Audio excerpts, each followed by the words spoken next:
The road to reforming Nigeria's public sector may well be long and winding, but researchers at the Aig-Imoukhuede Foundation have unveiled a detailed roadmap. At a workshop in the nation's capital, Abuja, the crowd got a front row seat to an in-depth analysis on why many reforms failed in Nigeria and what can be done about it.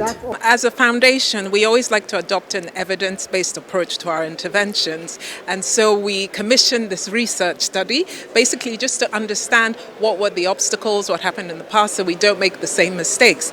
And we realized how good the study was, how important it was, and how necessary it was for all the different stakeholders to hear about it, because it didn't just apply to civil servants, it also applied to political appointees, it applied to civil society and to citizens as well. What has come out is that if you can look at research enablers and research blockers from two perspectives, they all fall into two buckets: soft issues and what they call hard issues. Okay, and by their very nature and the adjectives used for these two buckets, hard actually are things that are disablers, and soft are things that will enable and edify actually the reform process in Nigeria going forward.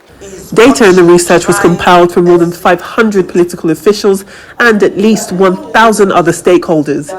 Among the attendees was the outgoing head of civil service of the Federation, Dr. Folashade Yemieson, who listed some of the vast reasons why reforms in Nigeria failed.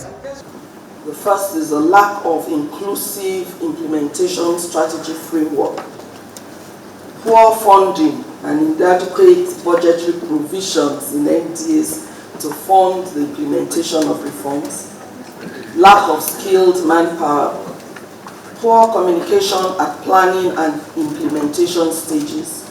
Enabling Nigeria to regain its post-independent standing as a leader in public services was a priority for many speakers. But successfully implementing reform requires a multifaceted approach and execution plan, as former President Olusegun Obasanjo highlighted. Every reform must be owned. The initiator, the driver, the owner, the executor,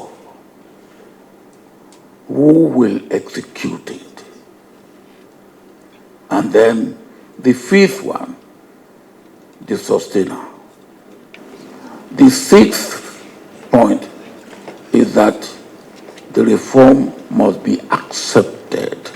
Summing up these reforms is naturally far simpler in theory than it is in practice, a point Dr. Obi Ezekwesili expressed in her remarks. The public service has sort of been supported to give up on itself. So we've got to think in terms of getting back the civil service to where it actually resembles the kind of policy cyclical arrangement that leads to results. With the release of this research on reforms comes the plans to cement its implementation.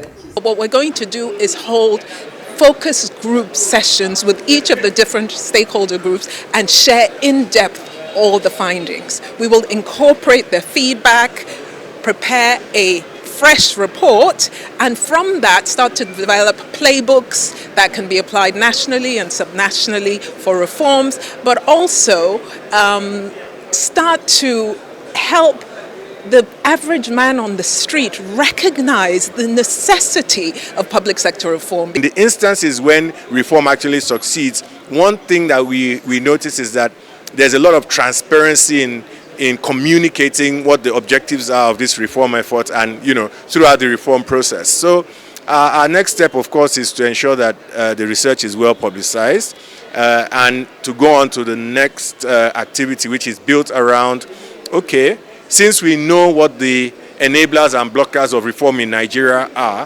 what are going to be our reform priorities and how are we going to use this knowledge that we've gotten to ensure that those priorities are successfully implemented?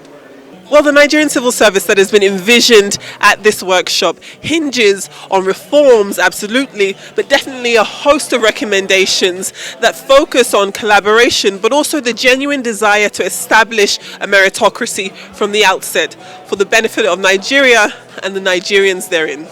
Adifemi Akinsanya, Arise News, Abuja.